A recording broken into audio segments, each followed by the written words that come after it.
Hello viewers, thank you for tuning in to yet another informative edition of your program.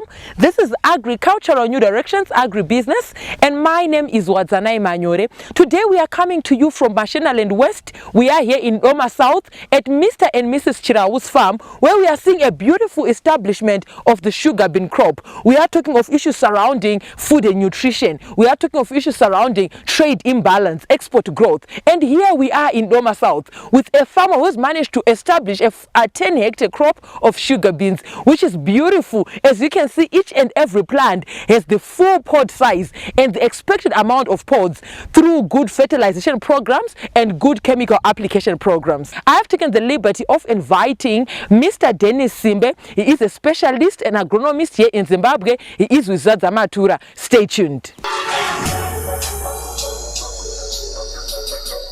Thank you so much, Dennis, for affording us the opportunity to drive all the way from Harare to come here in Mangura, Doma South.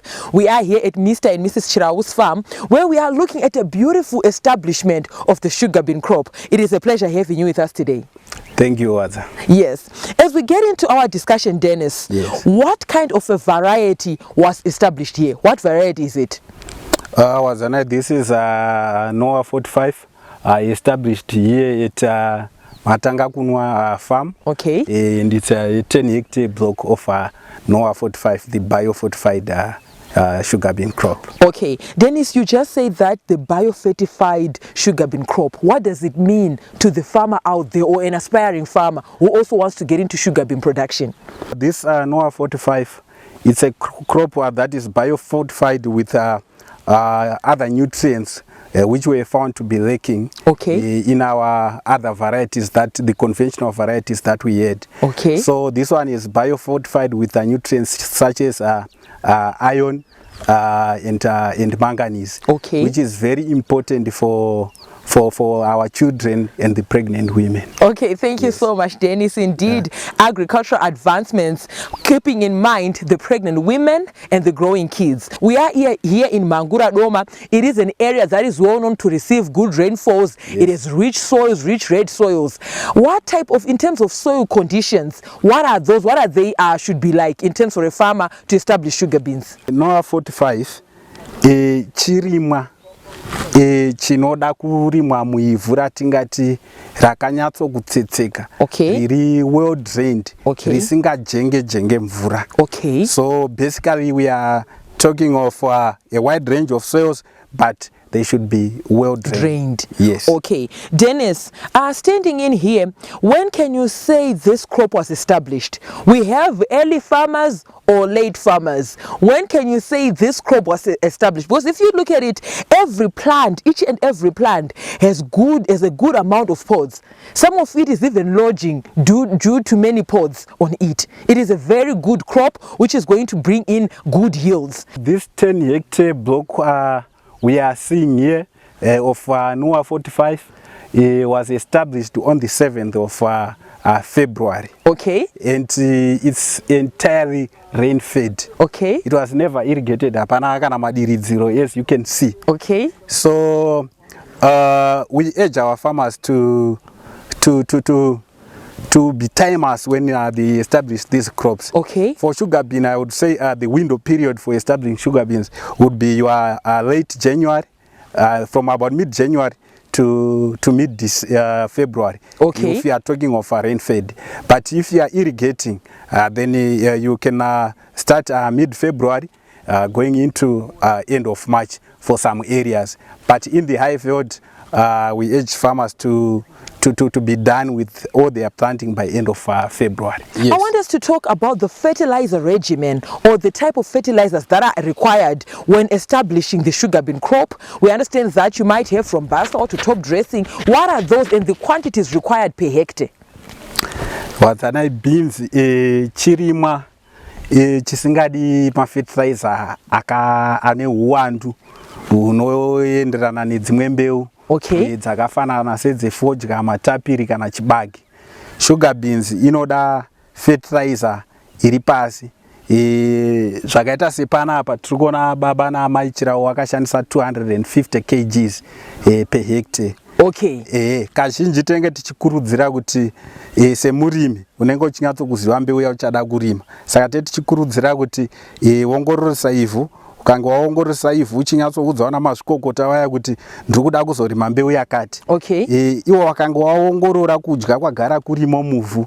Vanobva vazokutaurirai kuti chirimwa chamuri kuda kurima ichi wedzerai pakati.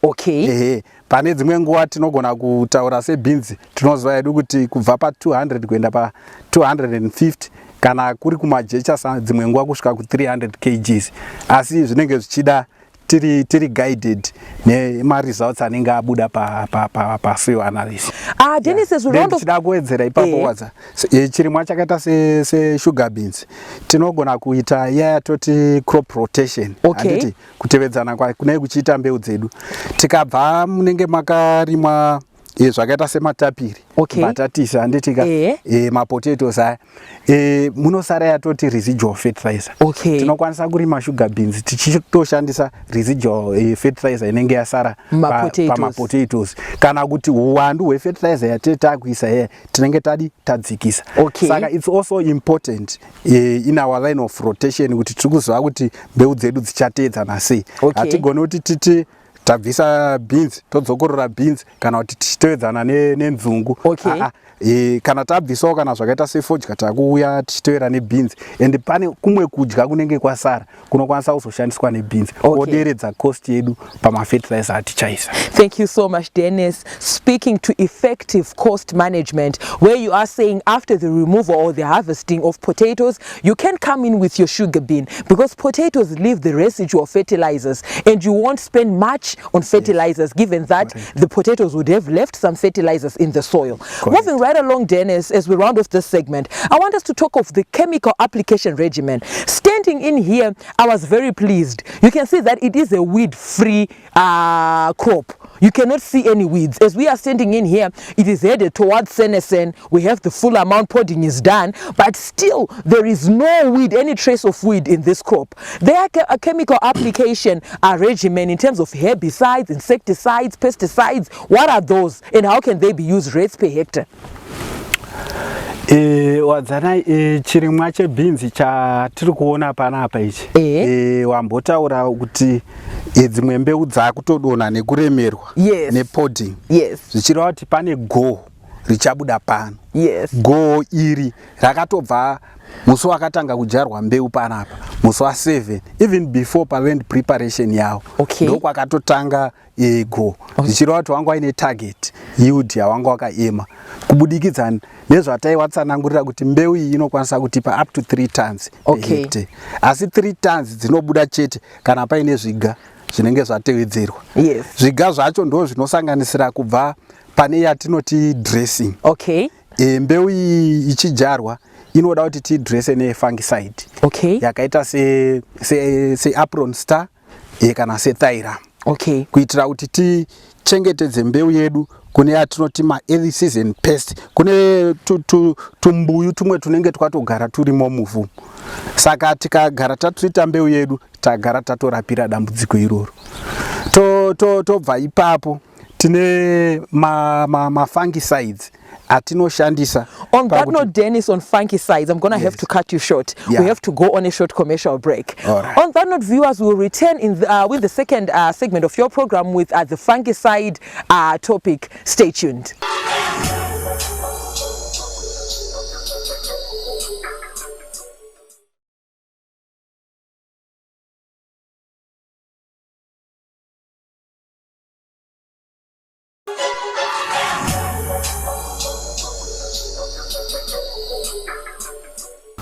Welcome back, viewers. We are in the second segment of your program, Agricultural New Directions, Agribusiness. Now, viewers, we encourage you to be a part of these conversations. I understand that most of our farmers here in Zimbabwe, or who are watching us from wherever you might be, have been taking notes and understanding in how sugar beans can be established sustainably. Feel free to get in touch with the producer, Zadzamatura Manyore, on 0772-807-506.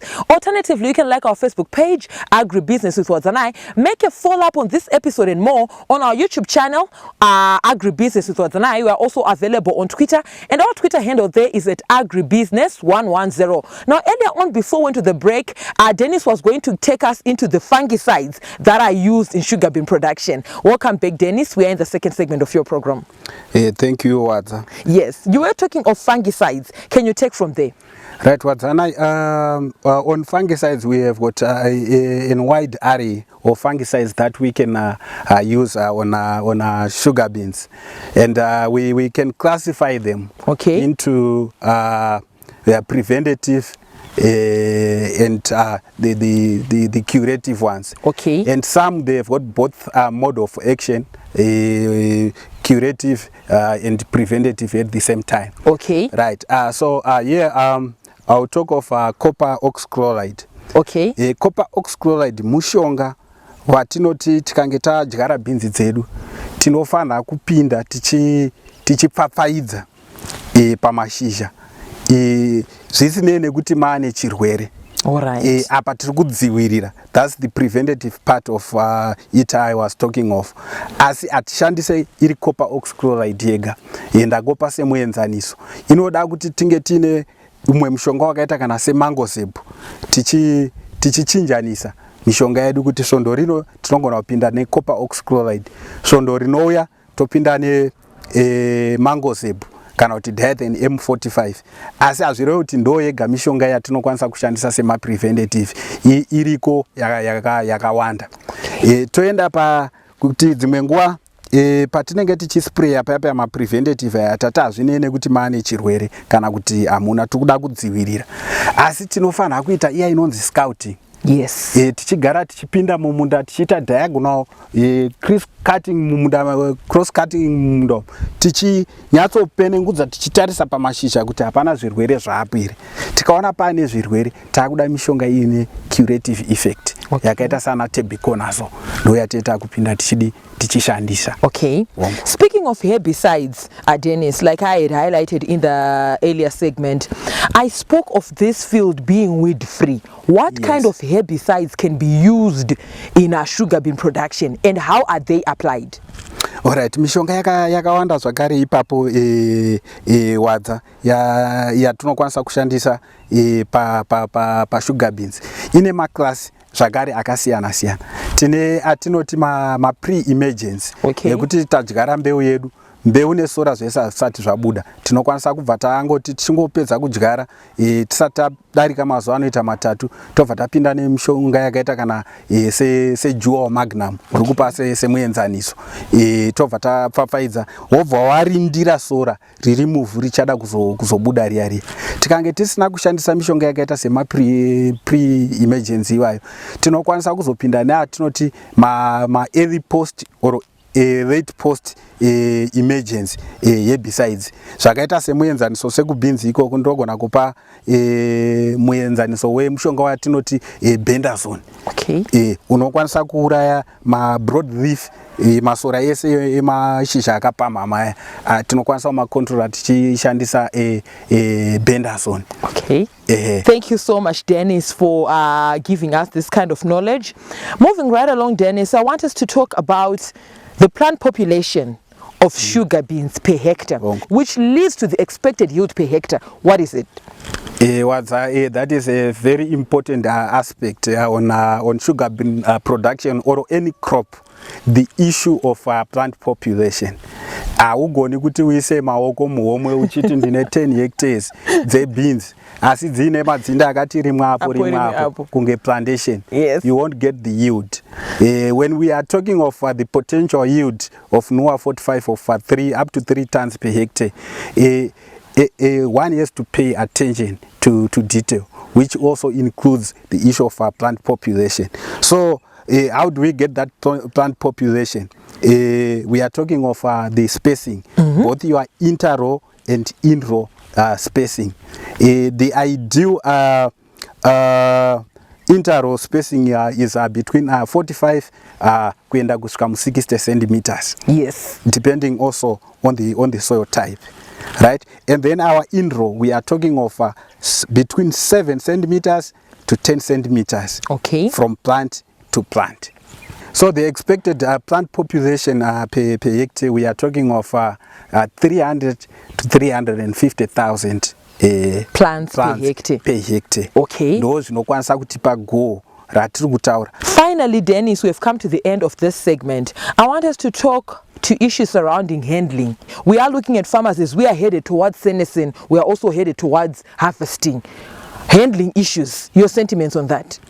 Yeah, sure. You might get everything correct from your land preparation up to physiological maturity. Yes. And you can lose everything at the time of harvesting. It happens. So toda kupa chenjedzo ku warimi wedu ipapo.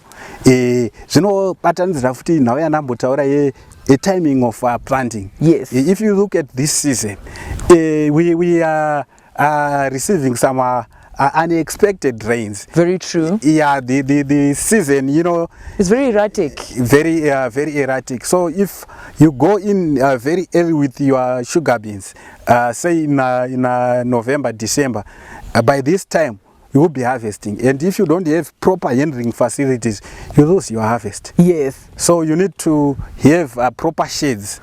Yeah. So that when you harvest, urikuenda uchinochengetedza goo rako wakamirira kuti uzoripura and processing rakachengeteka zvakanaka. Tinewo issue yekuti tiri mumunda kudai, timing harvesting is very important.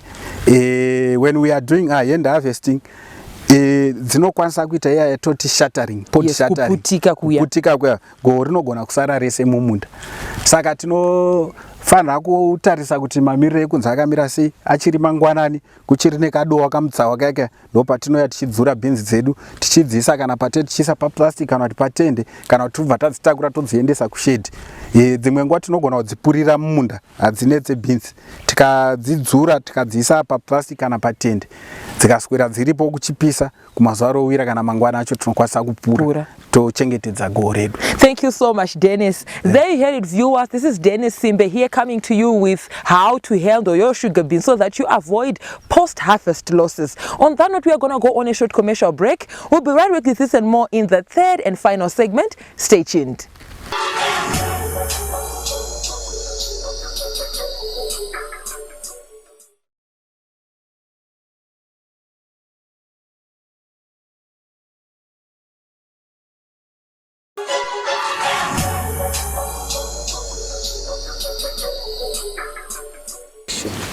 Thank you, Zimbabwe, for staying tuned to Agricultural New Directions, Agribusiness. This is where the farming community converges here in Zimbabwe, and we discuss pertinent issues in agriculture as we pave way towards achieving Vision 2030 as a country. Now, if you look at National Development Strategy 1, it speaks of not leaving anyone behind. It is inclusive, and one way to include everyone in Zimbabwe is through agriculture. As you can see, statistically, 67% of the population makes a living out of agricultural activities. At this point in time, I've taken the liberty of inviting the owners of this farm. I am joined by Mrs. Chirau, a female farmer here who is working hand in glove with her husband, Mr. Chirau. But for this episode, I have decided to have Mrs. Chirau, a female farmer. Mrs. Chirau, ndinokuchingamidza pachirongwa. Aiwa, ndinotenda wadza. Ndichipinda munyaya yedu mai Chirau. Mabasa ekurima makatanga rini? Zvakatanga sei? Maane nguva yakadii muchiita mabasa aya? Mabasa ekurima ndingati tiri vanhu vakazvarirwa mukurima. Vabereki vangu vaive nefamu kuchitomborwizi. Okay. Saka takakura tichingoona kurima kuri chinhu chakaita kune pundutso. Saka takaita kunge chikafu kwati. Saka tazowanana nababa. Nguva yakangoita kuti tiwane mukana wekuwana famu. 2009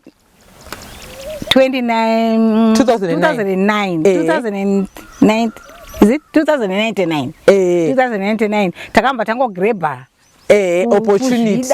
opportunity iyewo murume wangu uyu vabereki vakewo vanyangu vakasina famu vanga vari kuruzevha kwachirawo vanhu vanofarira kurima kwaitoitwawo mafield day saka takangosangana vanhu vaive vaine vakapiwawo vane chido chekurima. Saka ndo zvakaita kuti tinongori vanhu vakangosikwa vari vanoda zvekurima izvi ende takazviona zviri zvakanaka. Asi chandakaona chandakanyanya kuonesesa pazviri chinongoda chete kutsigirana nekuwirirana nekunzwisisana uye nekusakakavadzana pakuita basa irori rekurima. Rinoda kuti vanhu munzwisisane, muteererane, mumwe akataura idea yake teereranai, musaite zvekudhonzerana, musaite vana baba vamwe vanoita zviya zvekuti mukadzi anozivei inini ndinoziva, asi ndinotenda wangu murume kuti anonditeerera nguva zhinji pamazana andinoita seandinomupa, nekuti yeukai kuti takanzi tiri vabatsiri vevarume ava. Saka yeukai varume nguva yese, mukayeuka ipapo kuti isi vakadzi tisi vabatsiri venyu vamakapiwa naMwari vakakukwanirai, tikateererana munoona zvinhu zvenyu zvichienda. Izvo ndo secret iri pano patiri ini nababa Chirawo, kuti baba Chirawo vanoteererawo vachinzwa zvandinovataurira kuti ndichivadzora nepane zvatine tichironga pese tinoronga pamwe chete. Right, Mai Chirawo, takamira mumunda wenyu wesugar beans, ndizvo zvatotobvira kuHarare kuti tiye kuzona beans yenyu yakabuda zvakanakisisa chaizvo. Mungataurira here vatariri vakatarira kuchirongwa recipe yenyu, unyanzvi hwenyu zvakafamba sei rwendo rwenyu gore rino mwaka uno kuti tinge takamira matakamira muno? Ndiri kuona plant imwe naimwe, dzinde rimwe narimwe rebeans riri kutoremerwa, mamwe ari kutofenda kutodona nekuwanda kwebeans. Takatarisa ndinoona kuti rimwe rine mapodhi kana 30. Zvakafamba sei kuti musvike paunyanzvi hwakadai kuti makatotarisira goho guru? Rwendo rwenyu rwakamira sei muchidimbu? Muchidimbu ndinotenda Wadza. Chekutanga tine secret pamusha panapa yekuti hatiise mbeu pasi tisina kunamata. Chokwadi. Tichitanga kubuditsa mbeu yedu kuti taakunodyara tinopfugamira pamasaga, tobata saga mbeu yedu chero ipi totanga kunamata. Saka ndakaona ini kuti nekuti ndoziva Mwari ndivo vanotungamidza zvinhu zvese nekutigonesa pazvinhu zvese. Saka ndinoona zviri zvinhu zvinotiitira zvakanaka kutanga tachingamidza kuna Mwari. Then nyaya yebeans takangoona iri chinhu chakanaka nekuona climate change yedu zvairi kuita. Mvura yedu iri kuchinja kuno yakanonoka zvekuti kunaya. Ndokuona kuti zvino nhai baba mvura yezvayatinonokera notakatouya musi wa24 December ndo watakawana first rains dzedu kuno. Saka takaona kuti mwaka wedu watotisiya, chinhu chinoita kuti chingatibatsire kuti mwaka wedu kuti tizowana pundutso kumberi chingave chii, ndokuona kuti ibeans. Ndosaka tamakaona takapinda mubeans. Ndozvakaita kuti nyaya yopinda beans kuona kuti mwaka wanga wafamba. Beans ende chibva taita rombo rokuwaniswa mbeu yakanaka nezadzamatura. Mbeu yakanaka inonzi Nyuwa 45 yamuri kuona iyi inokurumidza kufamba, nekuti takatozoita kuti takatozodziisa muna February mbeu dzino pasi. Vamwe vakanga vamhanya kana nekutya mvura vatoisa muna December. Tisi takaona kuti nekuwandirwa zvinhu zvavo zvakawanda nguva yanga yaita diki, ndobva tangoona kuti isi Mwari wedu anotitungamirira. Sezvatinomukumbira tichitanga ndopamuri kuona zvese zvichiitika. Takamba taisa beans dzedu ndo zvamuri kuona zvadai. Tikaona kuti Mwari vanotidisa zvikuru. Tinotenda Mwari. Thank you so much Mai Chirawo. Ndiri kufara nekuuya papurazi renyu muzuva ranhasi. Tinotenda nekuuya pachirongwa. Aiwa nesu ndinokutendai chaizvo nekutishanyira. There you heard it, viewers. This is Mai Chirawo here who was telling us that before they plant or sow their seeds, they put God first. They put God in front. From me, Zadzamatura, I'm also on Instagram, and the crew behind the scenes. Have yourselves a fabulous evening. Thank you for watching.